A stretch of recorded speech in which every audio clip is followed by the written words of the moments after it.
Amados, muy buenos días, ¿cómo están? Qué bueno, qué alegría verles, qué alegría estar con ustedes acá un domingo más, alabando juntos al Señor, compartiendo la palabra y como nos dice justamente su palabra, qué rico es estar congregados, es estar juntos, alabando y bendiciendo el nombre del Señor. Amén. Saludamos también a todos nuestros amados que están viendo esto por la transmisión o luego ven esto por diferido. Que el Señor les bendiga, el Señor les guarde y que Él sea ordenándolo todo para que puedan estar prontamente con nosotros acá adorando al Señor. Amén.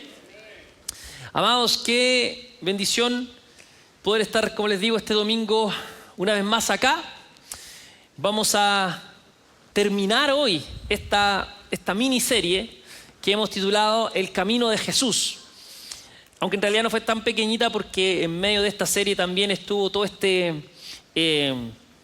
serie que hicimos para Semana Santa. No sé si pudieron ahí conectarse y estar recibiendo esas enseñanzas que estuvo buenísima. Así que si no la han visto, les invitamos a que vayan a nuestro canal de YouTube. Tenemos un playlist ahora creado ahí y pueden ir a la playlist de Semana Santa para que no se pierdan esa tremenda enseñanza que tuvimos compartiendo. Y bueno, este mes de abril lo hemos ocupado para hablar de esto, el camino de Jesús, para hablar acerca de Jesús, acerca de su caminar, qué fue lo que Él hizo, obviamente no de forma tan exhaustiva porque podríamos pasarnos la vida hablando acerca de todo lo que hizo Jesús, pero sí de algunas cosas puntuales. Entre ellas, como ya saben, por lo que correspondía este año, en este mes, hablamos acerca de la cruz, hablamos acerca de la resurrección también. Y hoy día yo quiero compartirles acerca de este periodo que hay entre la resurrección y la ascensión de Jesús. Dentro de en este periodo de tiempo, entre la resurrección y la ascensión, están las apariciones de Jesús. Y en estas apariciones no son solo porque Jesús de alguna forma quería mostrarse. Estas apariciones de Jesús tienen propósito, tenían una razón. No es porque Él quería mostrarles que resucitó y tenía algunos hoyitos en sus manos y quería que las vieran. Entonces tenía una razón, un propósito mayor, eterno incluso, ¿sí? Así que de eso vamos a estar hablando hoy día y cómo estas apariciones y lo que Jesús hizo en estas apariciones sigue hablando a nosotros hoy. Amén. Entonces, para comenzar, imagínate este escenario. Imagínate que te quedan solo 40 días en tu vida. Algo pasa, ¿verdad? Y alguien te anuncia que solo te quedan 40 días antes de irte, desaparecer de la tierra definitivamente. ¿Qué harías? ¿Qué dirías? ¿En qué pensarías? ¿Qué querrías hacer en esos 40 días? En esa presión de tiempo, ¿qué legado crees que podrías dejar? ¿A qué te dedicarías en esos 40 días? Jesús resucitó y durante 40 días, precisamente, Él se estuvo apareciendo a sus discípulos. Durante 40 días, Él estuvo apareciendo para entregarle mensajes a sus discípulos. Y como les decía, Jesús no se aparecía porque quería impresionarlos, porque de alguna manera solo quería mostrarles las heridas, las marcas de las heridas que tenía, sino que tenía un propósito. Y Jesús lo que vino a hacer en esas apariciones fue enviar, enseñar, restaurar y preparar. Por lo tanto, durante esos 40 días van a pasar cosas muy importantes. Van a ser 40 días bien intensos. Y todas aquellas cosas que Jesús hizo durante esos 40 días, que podemos resumirla en esto: enviar, enseñar, restaurar y preparar, siguen siendo un mensaje para nosotros hoy. Por eso hemos de ponerle atención. Entonces, vamos a comenzar y vamos a ver qué hizo Jesús después de resucitar, qué dijo, y de nuevo, cómo esas palabras siguen estando vivas para nosotros.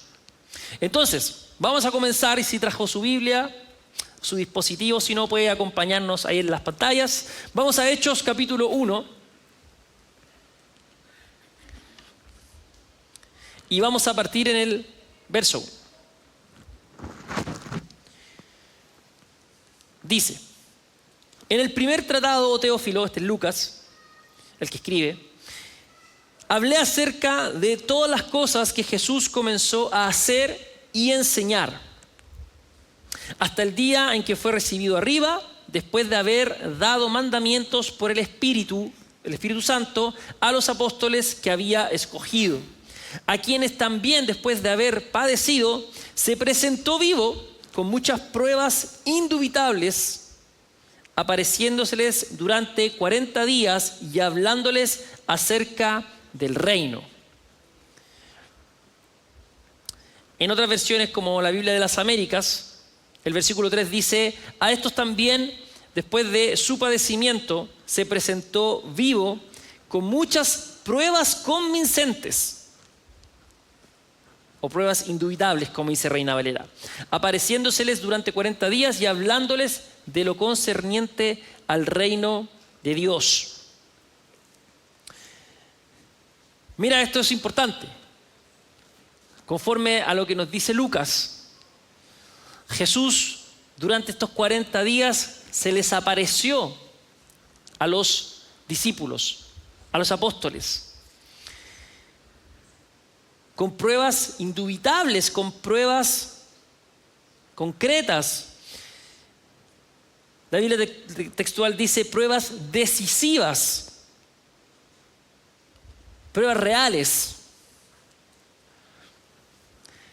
Y como dice acá, no vino solo porque quería aparecérseles. Dice que estuvo hablándoles acerca del reino. Acerca del reino. Jesús tomó estos 40 días para preparar a los discípulos en la misión, en la obra que ellos ahora tenían que hacer.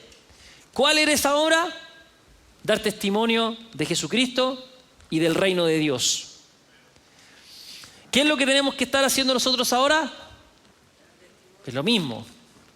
Amén. Dar testimonio de Jesucristo, de su obra en la cruz y del reino de Dios. Entonces la resurrección, conforme a lo que nos dice Hechos acá, no es solo un símbolo. La resurrección, amados, para nosotros es realidad. Es realidad. Bueno, y no solo para nosotros. Hay pruebas indubitables, pruebas decisivas. Esto es parte de la historia. La resurrección es real. Es real. Jesús, durante esos 40 días, comió con ellos, habló, les mostró sus heridas. De hecho, el mismo Lucas, pero ahora en el Evangelio de Lucas, vamos al capítulo 24, y el verso 36, dice: mientras ellos aún hablaban de estas cosas, Jesús se puso en medio de ellos y les dijo: paz a vosotros. Entonces, espantados y atemorizados, pensaban que veían espíritu, como un fantasma, a eso se referían. Pero él les dijo: ¿por qué estáis turbados y vienen a vuestro corazón estos pensamientos? Mirad mis manos y mis pies, que yo mismo soy. Palpad y ved, porque un espíritu no tiene carne ni huesos, como veis que yo tengo. ¿Ves? Él efectivamente resucitado estaba ante ellos. No era algo, como lo dice el mismo texto, espiritual. Era Jesús mismo el que se había aparecido ahí, pero ahora resucitado. Vamos a leer hasta el 43.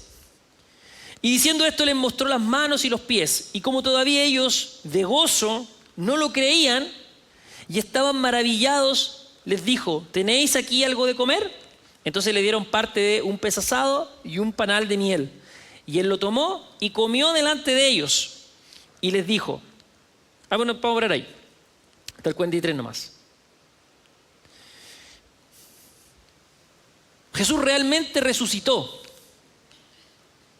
La resurrección es real.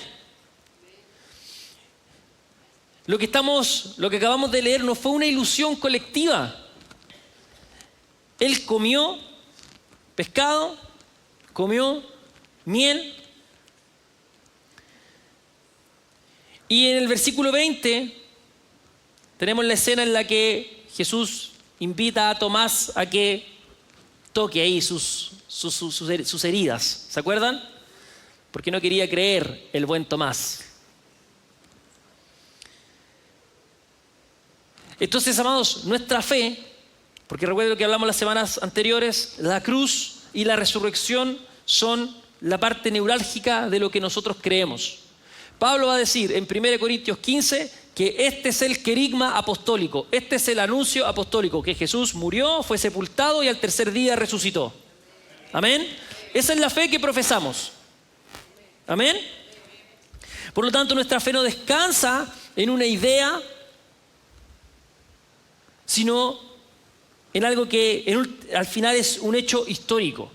Jesús, de hecho, resucitó. Y ahora está a la diestra del Padre. Amén. Por lo tanto, no defendemos una fe débil ni emocional, sino una verdad sólida. Sólida. Y mira, si Jesús venció efectivamente la muerte con su resurrección, esto lo cambia todo. Porque si Jesús efectivamente resucitó, todo lo que dijo sobre Dios, todo lo que habló acerca de la vida eterna, todo lo que dijo acerca del perdón, todo lo que dijo acerca del amor, es cierto. Es cierto. Y como Él resucitó, entonces todas estas cosas son ciertas. Son ciertas. El Evangelio es cierto. Porque Jesús es cierto. Amén.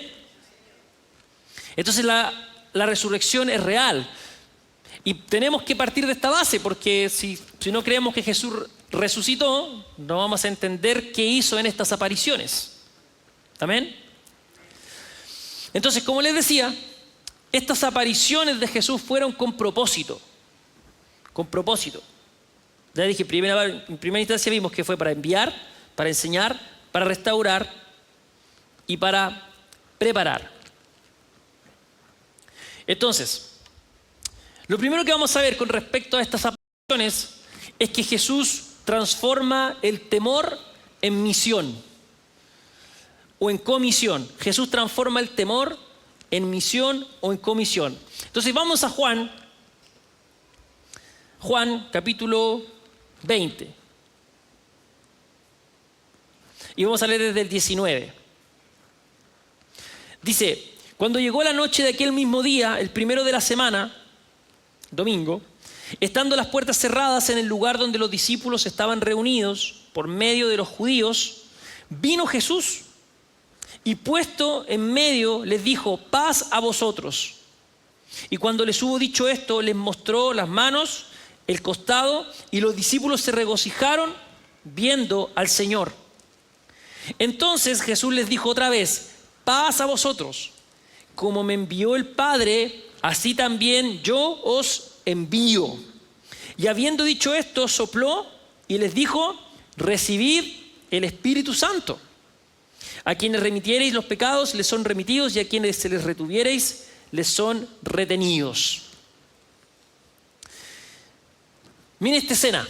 Los discípulos estaban ahí encerrados, estaban asustados, y Jesús entra, aparece en escena, sin tocar la puerta, sin pedir permiso, porque es Jesús. ¿Sí? Y en medio de esto, Jesús viene a hacer algo. Jesús los viene a comisionar.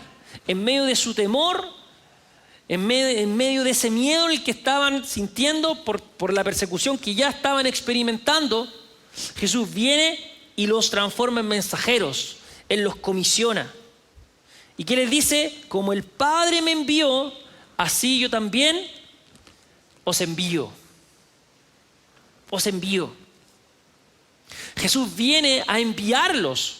Jesús apareció para entregarles esta misión. Y tal como después lo vamos a ver en el testimonio de Hechos, Jesús los encomienda con sus palabras y acto seguido dice que sopla. ¿Para qué? Para que reciban el Espíritu Santo.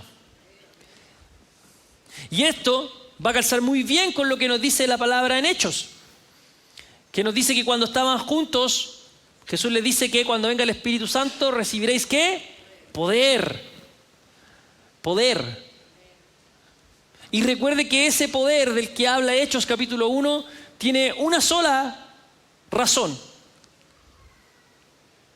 No es para que nosotros nos sintamos importantes, ni podamos decir ni jactarnos de que tenemos ciertos poderes. La única razón de este poder que viene por el Espíritu Santo es testificar de Jesucristo, es testificar de Él.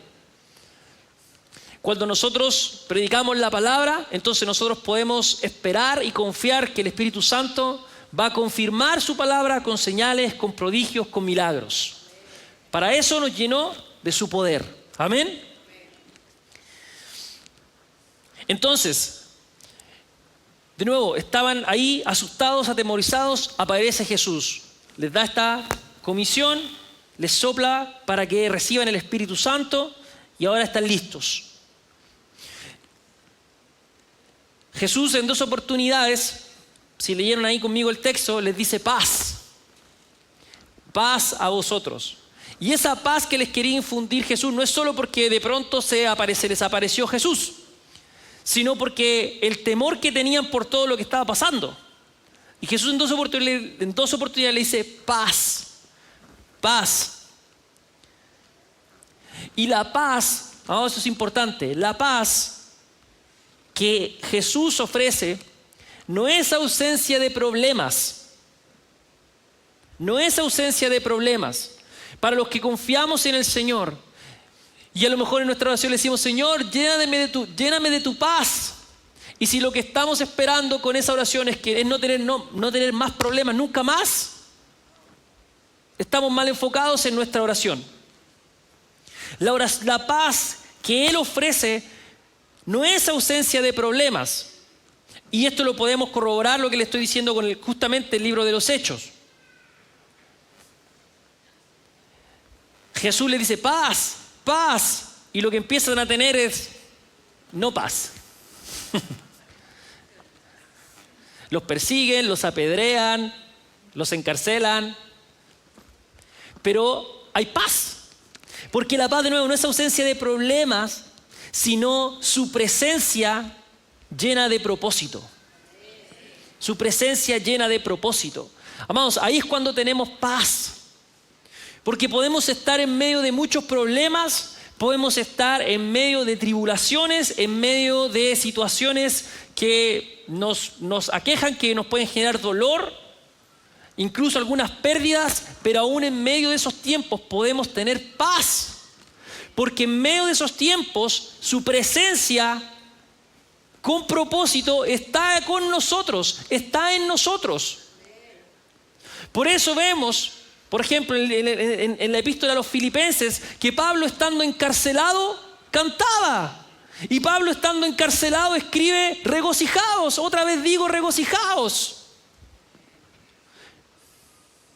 Porque sabiendo que estaba en esa circunstancia, él sabía también que Dios estaba con él, que su presencia estaba con él. Y que si estaba ahí encarcelado, había sido por obedecerle al Señor. Amén. Entonces esta es la paz que nos da el Señor. Y así es como Él transforma el temor en comisión, en misión. Así que si estás ahí encerrado por miedo, deja que Jesús entre y transforme tu circunstancia y tu corazón. Número 2 de estas apariciones con propósito. Jesús revela las Escrituras. Muy importante. Vamos a leer Lucas 24. Lucas capítulo 24. Y vamos a leer desde el 44. Dice, y les dijo, estas son las palabras que os hablé estando aún con vosotros, que era necesario que se cumpliese todo lo que está escrito de mí, de Jesús hablando, en la ley de Moisés, en los profetas y en los salmos.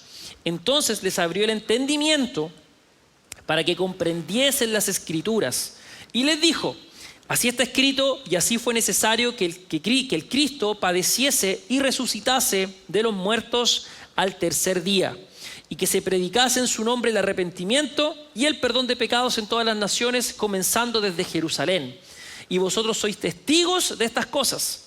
He aquí, yo enviaré la promesa de mi Padre sobre vosotros, el Espíritu Santo, pero quedaos vosotros en la ciudad de Jerusalén hasta que seáis investidos de poder desde lo alto. Amén. Entonces nos dice el texto que Él les abrió el entendimiento para que comprendiesen las Escrituras. Amén. Entonces podemos entender que hasta acá no entendían. Pero ahora Él les abre el entendimiento para que puedan entender las Escrituras que daban testimonio de Él. La ley de Moisés, los profetas, los salmos. Entonces Él no solo mostró que estaba vivo, como ya lo vimos, Él les enseñó con toda claridad cómo todo lo que ocurrió estaba escrito, estaba predicho, estaba profetizado en la ley, en los profetas, en los salmos, en toda la Escritura. Y esto es muy importante, porque nos muestra que Jesús quería un tipo de discípulo. A esta altura los discípulos andaban medio turbados, medio perdidos, medio temerosos, medio para que suene simpático.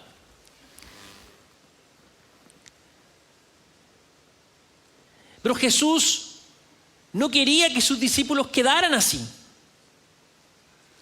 Él quería que sus discípulos fuesen fieles representantes de Él. ¿Se acuerdan que hace una semana atrás les hablé lo que significaba la palabra discípulo? El matetes. Y una de sus características era que él representaba fielmente el carácter de su maestro.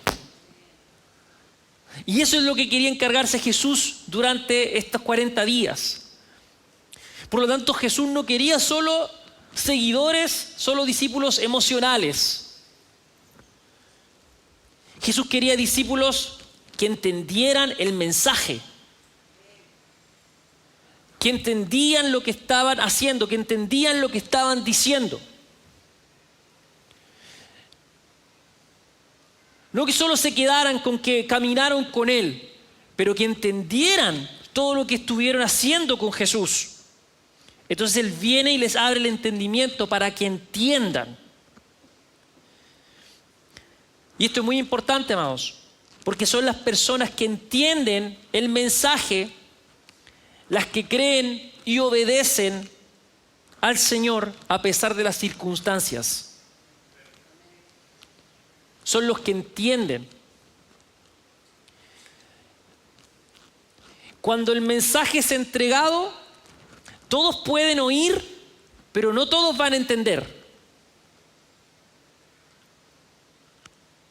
Y lo que nosotros queremos del mensaje, lo que nosotros queremos del Evangelio, lo que nosotros queremos de las Escrituras es entenderla, no solo oírla. Lo mismo pasa cada vez que estamos acá. En este salón todos están oyendo, pero no todos están entendiendo. Bueno, esperemos que sí, Señor.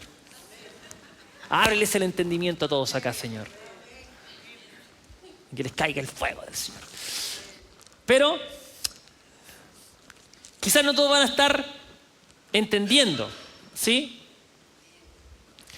Es decir, si yo estoy entregando el mensaje, estoy predicando y estás distraído con tu celular, todos lo guardan, muy bien.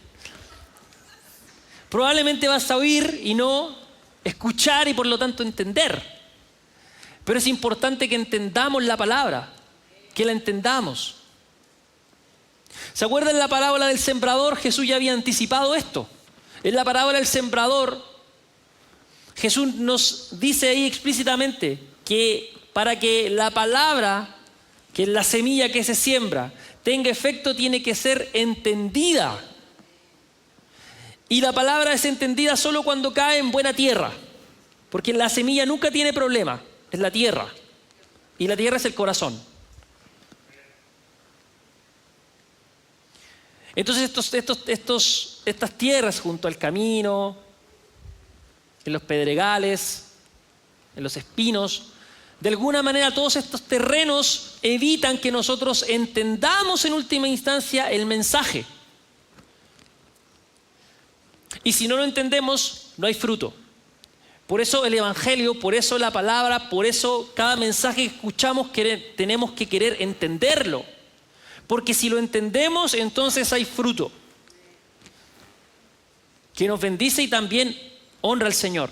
Pero esto es importante. Los que entienden el mensaje son los que creen y obedecen al Señor hasta el final. ¿Qué fue lo que pasó con los discípulos? Pasaron de estar turbados a llenarse del fuego del Señor con osadía, con denuedo, para ir y testificar la palabra. Amén. Por lo tanto, amados, conocer la palabra, conocer la Biblia hoy día para nosotros no es un lujo, tiene que ser una necesidad. Una necesidad. Y para eso nosotros tenemos que darle valor a la palabra. Y como dice las Escrituras, la palabra tiene que volverse más valiosa que el oro para nosotros. Más valiosa que la plata. Para que realmente sintamos la necesidad o tengamos en nuestro corazón la necesidad de escudriñarla, de buscarla y de entenderla. Amén. Tercero, estas apariciones con propósito. Jesús restaura a los caídos. Jesús restaura a los caídos. Vamos a leer Juan, el Evangelio de Juan, capítulo 21, y vamos a leer desde el 15. Vamos a leer este diálogo de Jesús con Pedro. Jesús ya resucitado, evidentemente. Y dice, cuando hubieron comido, Jesús dijo a Simón Pedro, Simón, hijo de Jonás. Pero vamos a leer otra versión, para que se entienda bien esta parte.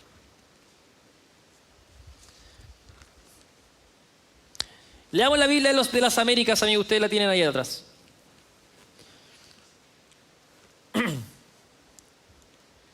Dice, ahora sí, Juan 21 desde el 15. Entonces cuando habían acabado de desayunar, Jesús dijo a Simón Pedro, Simón, hijo de Jonás, ¿me amas más que estos? Pedro le dijo, sí, Señor, tú sabes que te quiero. Jesús le dijo, apacienta a mis corderos, a mis ovejas. Y volvió a decirle por segunda vez, Simón, hijo de Jonás, ¿me amas? Y Pedro le dijo, sí, Señor, tú sabes que te quiero. Jesús le dijo, pastorea a mis ovejas. Le dijo por tercera vez, Simón, hijo de Jonás, ¿me quieres? Y Pedro se entristeció, porque la tercera vez le dijo, ¿me quieres? Y le respondió, Señor, tú sabes todo, tú sabes que te quiero. Jesús le dijo, apacienta mis ovejas. En verdad te digo, cuando eras más joven, te vestías y andabas por donde querías, pero cuando seas viejo, extenderás las manos y otro te vestirá y te llevará a donde no quieras. Esto dijo, dando a entender la clase de muerte con que Pedro glorificaría a Dios, y habiendo dicho esto, le dijo, sígueme, sígueme. Esta escena es bien conmovedora. Está Pedro, Jesús, y todos sabemos cómo era Pedro, ¿verdad? Apasionado, camiseteado, hasta el final. dándolo todo, excedido muchas veces, tratando de salvar a Jesús hasta el final. Ve que Pedro es un buen ejemplo, de lo que les decía anteriormente. Todo su ímpetu mostraba que en verdad no entendía nada. Claro, porque Jesús anunciaba su muerte, que ya estaba profetizado, y Pedro, ¿qué le decía? Señor, jamás te ocurra aquello. Y Jesús, ¿qué le dice? Apártate, Satanás. Te ato, Satanás, le dice. ¿No? Pedro. Después Jesús les anuncia, ¿se acuerdan? Previo al arresto. Y les dice que va a ser arrestado. ¿Se acuerdan de esa escena? Y vienen a arrestar a Jesús. ¿Y qué hace Pedro? Le corta la oreja al soldado. Y es como Jesús diciéndole, Pedro, ¿qué parte de voy a ser arrestado no entiendes? Y mientras le decía eso, tomó la oreja de Malco y se la puso. Pedro, basta, no más. Pero después vino el Señor y ¿qué hizo? Les abrió el entendimiento.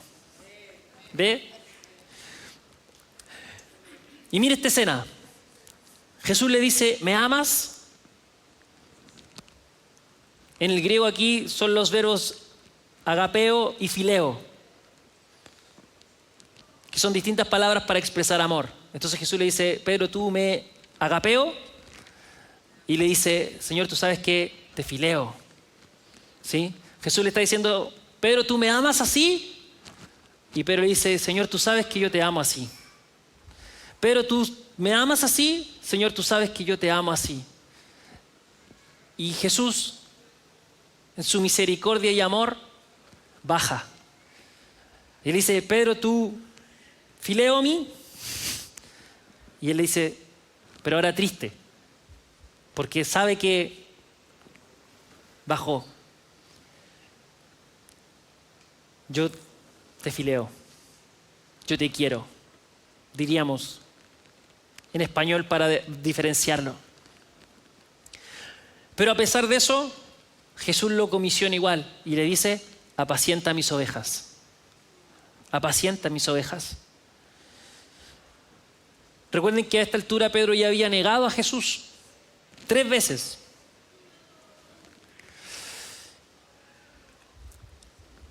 Imagínate, si alguien cercano como Pedro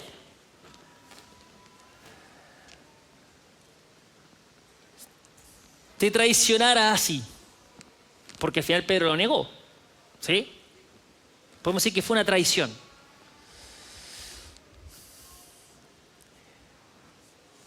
Pero después en toda en la historia, ¿verdad? Alguien te traiciona y la historia te permite volver a encontrarte con esta persona. ¿Volverías a hacerlo parte de tu equipo? ¿De tu crew?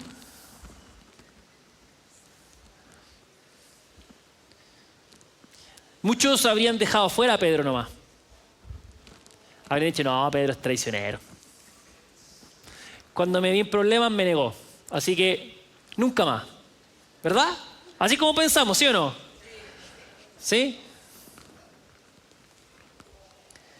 Pero Jesús lo restaura.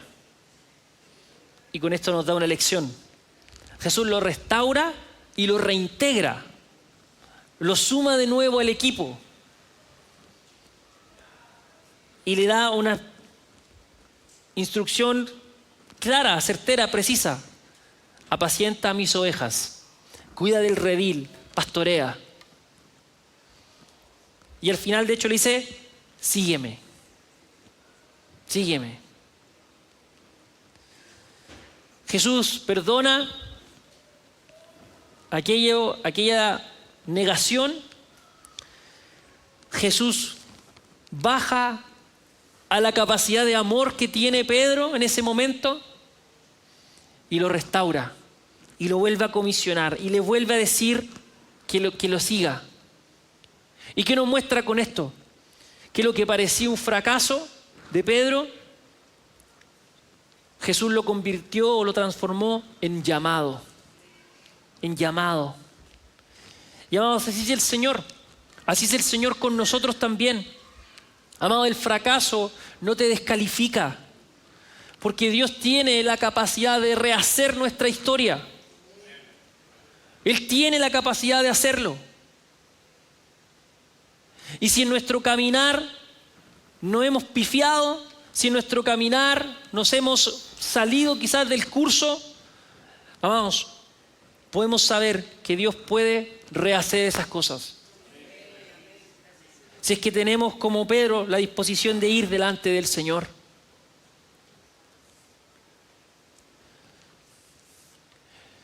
Y aquí hay un llamado importante también, que delante del Señor, lo que podamos haber hecho antes, lo que pueda traer nuestro pasado, el Señor puede obrar ahí. Porque si Jesús restauró y rescató a Pedro, después de todo lo que había sucedido, entonces el Señor puede hacer algo contigo también. Amén. Porque así es el Señor. Así es el Señor. Porque el Señor nos ama. Porque el Señor nos busca. Porque el Señor sale a nuestro encuentro. Porque al final, si nosotros le amamos, es porque Él nos amó primero. Amén. Entonces Jesús restaura a los caídos en estas apariciones. Y lo otro que va a aparecer durante estas apariciones, muy importante, es que Jesús nos va a entregar la gran comisión. Entonces, vamos a Mateo, capítulo 28.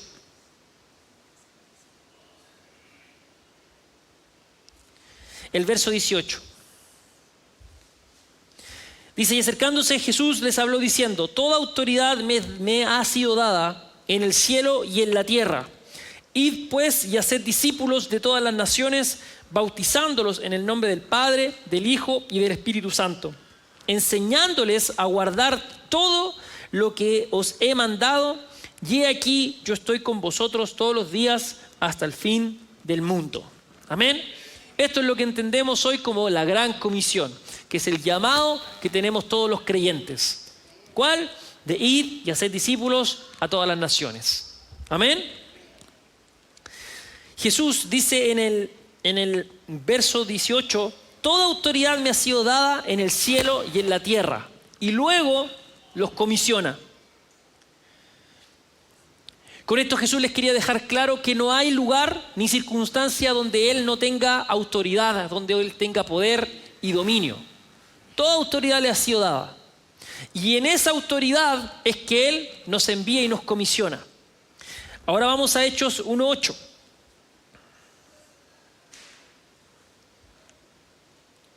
Hechos 1, versículo 8. Dice, pero recibiréis poder cuando haya venido sobre vosotros el Espíritu Santo y me seréis testigos en Jerusalén, en toda Judea, en Samaria y hasta lo último de la tierra. ¿Ven? Recibiréis poder cuando haya venido el Espíritu Santo y me seréis testigos. La razón del poder, la razón de esta autoridad que Él nos delega en la gran comisión es para ser testigo, es para testificar. ¿De qué? De la obra que ha hecho Jesucristo. Y para eso estamos, amados. Ese es nuestro llamado, esa es la comisión que Él nos ha entregado y en eso, amados, nos tenemos que cuadrar todos con el Señor. La gran comisión no es el llamado de algunos pocos, no es el llamado de a los que entendemos o conocemos como evangelistas. La gran comisión es el llamado que todos tenemos. Si alguna vez oraste y le preguntaste, Señor, quiero conocer tu voluntad para mi vida, mira, esto es parte de la voluntad para tu vida. Puedes partir por acá. Comienza a hacer esto. Esto está clarísimo, no hay duda alguna, parte por ahí. Llevando a cabo la gran comisión. Y si hay algo más que el Señor necesite añadir, bueno, en ese caminar el Señor va a ir añadiendo lo que necesites saber con respecto a su voluntad para tu vida. Pero amado, esto con toda certeza, ¿cuál profeta te lo digo? Es la voluntad del Señor para tu vida. Que demos testimonio de Jesucristo. Amén. Entonces, Jesús nos comisiona y junto con la comisión nos da de los recursos que necesitamos para hacerlo. Entonces, esto da seguridad al llamado y poder al enviado. Él nos da esa autoridad, Él nos da ese poder. ¿Para qué? Para que testifiquemos de Jesucristo y de su obra.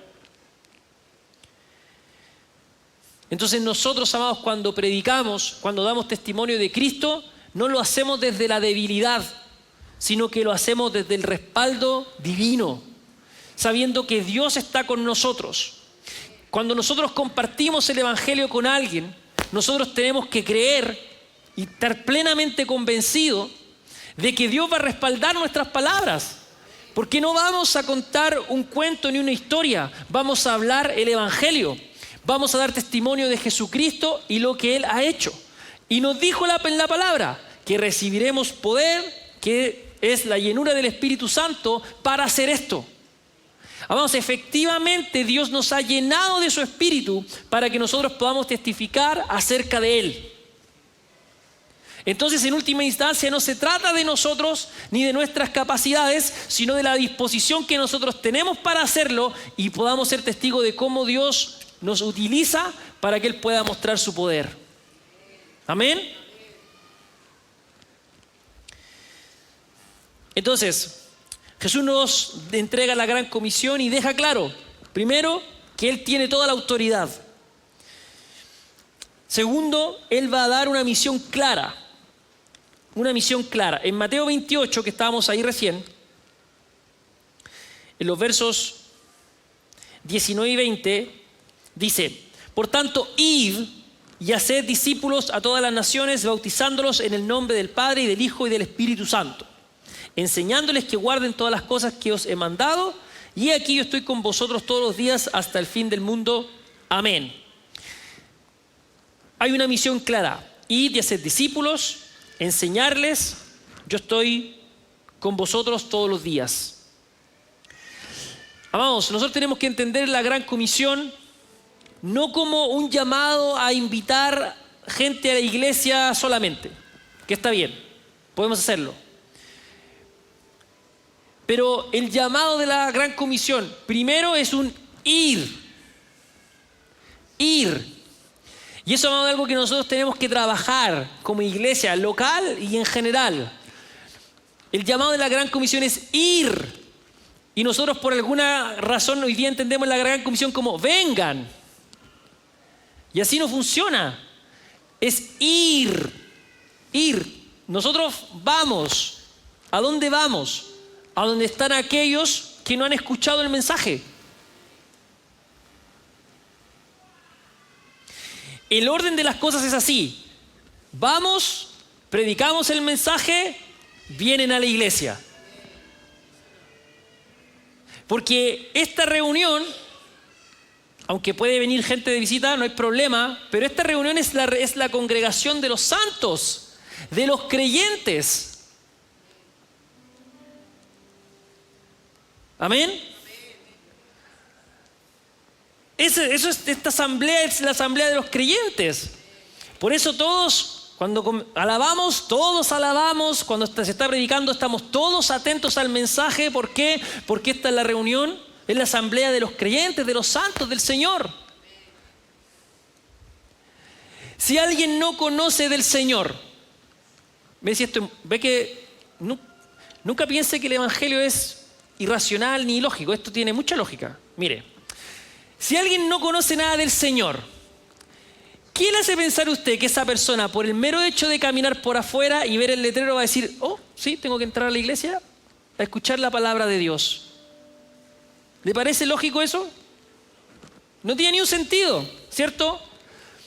¿Por qué hemos de esperar que la gente camine por fuera de las iglesias y el Espíritu Santo como que los posea y los traiga adentro de la iglesia? No, eso no va a pasar. Y alguien podría decir, pero para Dios nada es imposible. Y me empieza a torcer la escritura. Sí, mira, para Dios nada es imposible y de hecho Él podría hacerlo, pero te voy a decir por qué no lo va a hacer. Porque Él ya dijo que tenemos que ir. ¿Ves? Entonces no va a hacer algo que contradiga lo que Él ya dijo. Nosotros vamos, predicamos el Evangelio, la gente escucha, da un pequeño paso de fe y entonces viene. Y si no sabe y no entiende nada, ¿qué va a venir? ¿Ves? Entonces el llamado de la Gran Comisión es ir. ¿Y dónde vamos a ir? A donde están aquellos que no conocen al Señor. ¿Sí? Vamos, no nos prediquemos entre nosotros. ¿Sí? No le vaya a predicar a su amigo que es de otra denominación. Anímelo a que vaya a su iglesia. Prediquémosle a los que no conocen al Señor, que son muchos todavía. Amén.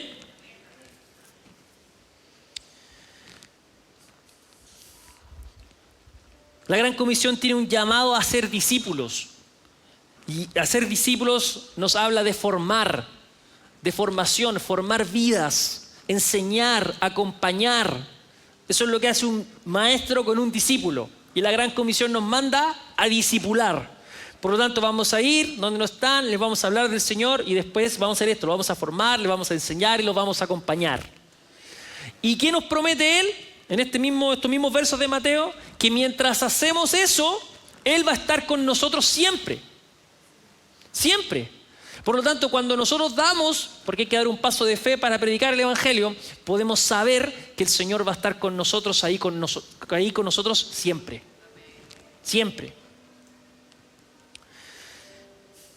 Muchas veces cuando pensamos en esto, en evangelizar, en compartir la palabra, en compartir el Evangelio, comenzamos a batallar con este pensamiento, ¿verdad? De que no podemos, que no estamos listos, que aún no sabemos mucho. ¿Le ha pasado? Amado, te voy a decir algo. Tú te puedes pasar la vida con esa excusa. Porque si es por no estoy listo, no sé mucho. ¿Y cuándo sabemos mucho de esto? Cuando nosotros nos autopercibamos como eruditos del tema, entonces ahí vamos a evangelizar. No, porque el compartir el Evangelio se trata de decir y compartir, como dijeron Pedro y Juan, vamos a leer ahora, lo que hemos visto y oído. Lo que hemos visto y oído. Lo que el Señor ha hecho en tu vida, los cambios que el Señor ha hecho en tu vida, cómo el Señor ha transformado tu corazón, cómo el Señor ha transformado tu vida, cómo el Señor ha transformado la vida de tu familia, cómo el Señor se llevó tus angustias y la transformó en alegría, cómo el Señor quizás te sanó, cómo el Señor te restauró. De eso damos testimonio. ¿Qué tanta erudición necesitas para eso? Eso viene después y para eso está la iglesia, el cuerpo de Cristo. Porque a lo mejor no sabes mucho, no sabes tanto, no tienes mucho conocimiento para explicar algunas cosas que están acá. Pero ¿quién te dijo que tienes que hacerlas todas? Pero esta primera parte sí la podemos hacer todos. Porque de eso se trata esto, de compartir y dar testimonio de lo que el Señor ha hecho.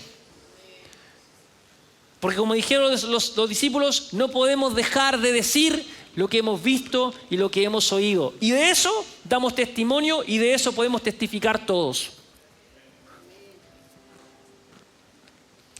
¿Tú crees que si estás compartiendo la palabra con alguien y tú le compartes acerca de lo que el Señor hizo en tu vida y la otra persona te dice, no te creo? ¿Y qué importa que no te crea? Si el Señor te sanó, si el Señor te dio gozo, si el Señor te dio paz. Te crea o no te crea, tú ya lo viviste. ¿Quién va a cambiar eso? No va a volver la enfermedad, no va a volver la angustia, no va a volver la tristeza porque alguien te dice que no te creyó. El hecho concreto es que tú viste y oíste a Cristo hacer eso en tu vida. Y lo has vivido. Y nadie, amado, nadie puede negar lo que nosotros hemos conocido de Dios, lo que hemos conocido de Jesucristo. Por eso recuerden Juan 17:3, que esta es la vida eterna, que conozcan al Padre, que me conozcan a mí y al Padre que me envió, perdón. Por eso, en ese conocimiento y lo que vamos viviendo y experimentando en ese conocimiento, hermanos, eso es innegable, innegable. Justamente ahí en Hechos 4, cuando están Pedro y Juan, después de que sanaron al cojo, usted pues lo coteja en su casa, y los vienen a prender por haber hecho esto.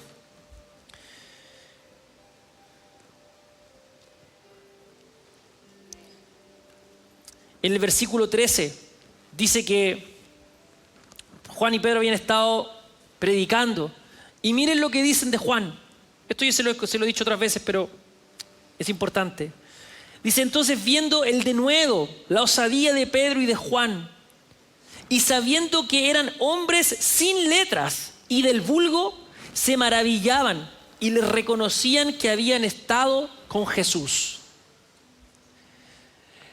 Mira, Pedro y Juan hicieron todas estas cosas y que la podemos leer en Hechos y en las epístolas. Para los demás, Pedro y Juan eran gente sin letra y del vulgo.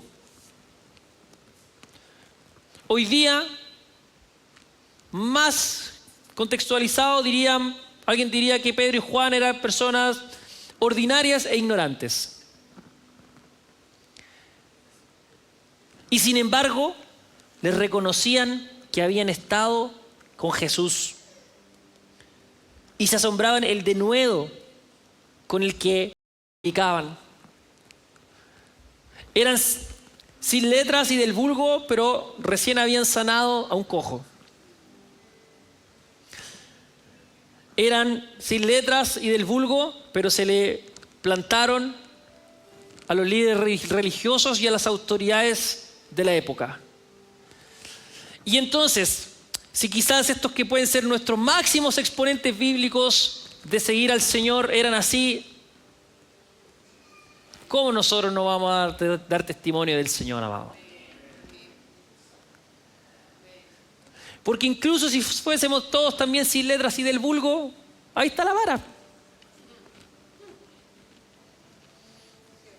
Si el Señor pudo utilizar a Pedro y Juan siendo así, nos puede usar a nosotros. ¿Sí? Y en el versículo 20 ahí mismo dice, porque no, son las palabras de ellos, porque los amenazaron para que no predicaran más. Y ellos dijeron, porque no podemos dejar de decir lo que hemos visto y oído. Este es nuestro llamado delante del Señor, a predicar la palabra del Señor. Una de las razones de las apariciones de Jesús es que nos comisiona a llevar la buena noticia del Evangelio. Amén. Por lo tanto, aquí la pregunta es, ¿estás cumpliendo tu parte en esta comisión?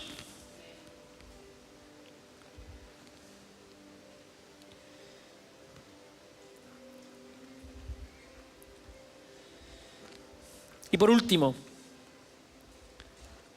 después de esto, Jesús asciende en gloria, pero promete volver. Hechos 1, versículo 9.